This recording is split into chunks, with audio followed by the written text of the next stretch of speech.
அல்லாஹ்வுடைய ரசூலுடைய வாழ்க்கை வரலாறு நமக்கு தெரியுமாங்க? அல்லாஹ்வுடைய ரசூலுடைய வாழ்க்கை வரலாற்றை ஒரு மேடை போட்டு பேச முடியுமா? அல்லாஹ்வுடைய ரசூலுடைய வாழ்க்கை வரலாற்றை அண்டை வீட்டுக்காரர்களுக்கு எடுத்துச் சொல்ல முடியுமா? அல்லாஹ்வுடைய ரசூலுடைய உண்மையான வரலாற்றை நாம் வளர்க்கிற பிள்ளைகளுக்கு போதிக்க முடியுமா?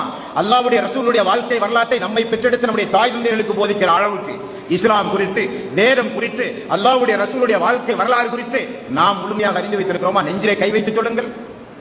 விளையாட்டு வீரர்களை அறிந்து வைத்திருக்கிறோம், அரசியல் கட்சி தலைவர்களை அறிந்து வைத்திருக்கிறோம், சினிமா கூத்தாடிகளை அறிந்து வைத்திருக்கிறோம். நாம் நேசிக்கிற எத்தனையோ மனிதர்களுடைய வாழ்க்கை வரலாற்றை விரல் நுனியிலே வைத்திருக்கிறோம்.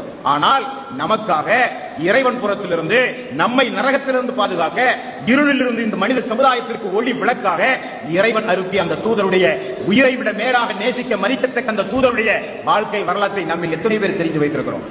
ரசூல் ஸல்லல்லாஹு அலைஹி வஸல்லம் அவர்களுக்கு எத்தனை மனைவிமார்கள், ரசூல் ஸல்லல்லாஹு அலைஹி வஸல்லம் அவர்களுக்கு எத்தனை பெண் குழந்தைகள், ரசூல் ஸல்லல்லாஹு அலைஹி வஸல்லம் அவர்களுக்கு எத்தனை ஆண் குழந்தைகள், ரசூல் ஸல்லல்லாஹு அலைஹி வஸல்லம் அவர்களுக்கு எத்தனை பேர குழந்தைகள், ரசூல் ஸல்லல்லாஹு அலைஹி வஸல்லம் மக்காவிலே எத்தனை நாள் வாழ்ந்தார்கள், அல்லாஹ்வுடைய ரசூல் மதீனாவிலே எத்தனை நாள் வாழ்ந்தார்கள், எந்த வருடம் மரணித்தார்கள், மரணிக்கும் போது அவருடைய நிலை என்ன, அவருடைய வீடு எப்படி இருந்தது, அவருடைய வீட்டுக்கு கதவு எப்படி இருந்தது, அவர் உடுத்துகிற ஆடை எப்படிப்பட்ட ஆடை, அவர் உண்ணுகிற உணவு எப்படிப்பட்ட உணவு, அவருடைய வீட்டினுடைய ஏழ்மை நிலை என்ன, யாருக்காவது தெரியுமா?